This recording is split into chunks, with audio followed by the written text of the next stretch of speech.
ಬೆಂಗಳೂರು-ಮೈಸೂರು expressway ಬಗ್ಗೆ ಒಂದು ಸಣ್ಣ ಮಾಹಿತಿ. ಇದನ್ನು ನಾವು ಮುಂಚಿತವಾಗಿ NH-275 ಅಂತ ಕರಿತಾ ಇದ್ವಿ. ಇದು ಎಕ್ಸ್ಪ್ರೆಸ್ವೇ ಆಗಿದ್ದ ಪ್ರಾಜೆಕ್ಟ್ ಬಂದು ಬೆಂಗಳೂರಿಂದ ಬಂಟ್ವಾಳದವರೆಗೂ. ಇದನ್ನು ನಾವು 367 ಕಿಲೋಮೀಟರ್ ಸ್ಟ್ರೆಚ್ಚಲ್ಲಿ ಇದನ್ನು ನೋಡ್ತೀವಿ. ಬೆಂಗಳೂರು, ಮೈಸೂರು, ಮಡಿಕೇರಿ ಹಾಗೂ ಬಂಟ್ವಾಳ. ಚತುಷ್ಪಥ ಇದ್ದಿದ್ದ ರಸ್ತೆಯನ್ನು ದಶಪಥಕ್ಕೆ ಕನ್ವರ್ಟ್ ಮಾಡಿದ್ದಾರೆ. ಸೊ ಕನ್ವರ್ಟ್ ಮಾಡಿರೋದ್ರಿಂದ ಬೆಂಗಳೂರಿಂದ ಮೈಸೂರಿಗೆ 3 ಗಂಟೆ ತೊಗೊತಾ ಇದ್ದಿದ್ದು ಜರ್ನಿ ಈಗ ಅರ್ಧದಷ್ಟು ಕಮ್ಮಿ ಆಗಿದೆ. ಅಂದರೆ 1.5 ಗಂಟೆಗೆ ನಾವು ರೀಚ್ ಆಗಬಹುದು. ಇದರ ಪ್ರಾಜೆಕ್ಟ್ ಕಾಸ್ಟ್ ಬಂದು 8,066 ಕೋಟಿ.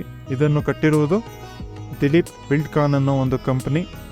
ಇದು ಸೆಂಟ್ರಲ್ ಗೌರ್ಮೆಂಟಲ್ಲಿ ಇರ್ತಕ್ಕಂಥ ಭಾರತ್ ಮಾಲಾ ಪರಿಯೋಜನಾ ಅನ್ನೋ ಪ್ರಾಜೆಕ್ಟ್ ಅಂಡರ್ ಬರುತ್ತೆ ಇದು. ಮತ್ತು ಇದು ಪ್ರಾಜೆಕ್ಟ್ ಬಂದು ಶುರುವಾಗಿದ್ದು ಮಾರ್ಚ್ 2018, ಕಂಪ್ಲೀಟ್ ಆಗಿದ್ದ ವರ್ಷ ಮಾರ್ಚ್ 2023. ಇವತ್ತು ಉದ್ಘಾಟನೆ ಆಗ್ತಾ ಇದೆ. ಮತ್ತು ಇನ್ನೊಂದು ವಿಷಯ ಏನು ಇದರಲ್ಲಿ ಅಂತ ಅಂದರೆ, ಯಾವುದೇ ರೀತಿಯ 2 ವೀಲರ್ ಮತ್ತು 3 ವೀಲರ್ ವೆಹಿಕಲ್ಗೆ ಇದರಲ್ಲಿ ಅಲೋ ಇಲ್ಲ. ಮತ್ತು ಅಗ್ರಿಕಲ್ಚರ್ ವೆಹಿಕಲ್ಸು, ಆಟೋಮೊಬೈಲ್ ವೆಹಿಕಲ್ಸ್ ಕೂಡ ಈ ರಸ್ತೆಯನ್ನು ಯೂಸ್ ಮಾಡೋ ಹಾಗಿಲ್ಲ. ಈ 10 ದಶಪಥದಲ್ಲಿ 6 ಪಥ ಬಂದು ಮಾತ್ರ ಎಕ್ಸ್ಪ್ರೆಸ್ವೇ ಅಂತ ಕನ್ಸಿಡರ್ ಮಾಡ್ತೀವಿ. ಇನ್ನು ಮಿಕ್ಕಿದ್ದು 4 ಪಥಗಳು ಬಂದು ಆ ಕಡೆ ಈ ಕಡೆ 2 ಪಥ, ಅದು ಸರ್ವಿಸ್ ರೋಡ್ ಅಂತ ನಾವು ಕನ್ಸಿಡರ್ ಮಾಡ್ತೀವಿ. Thank you.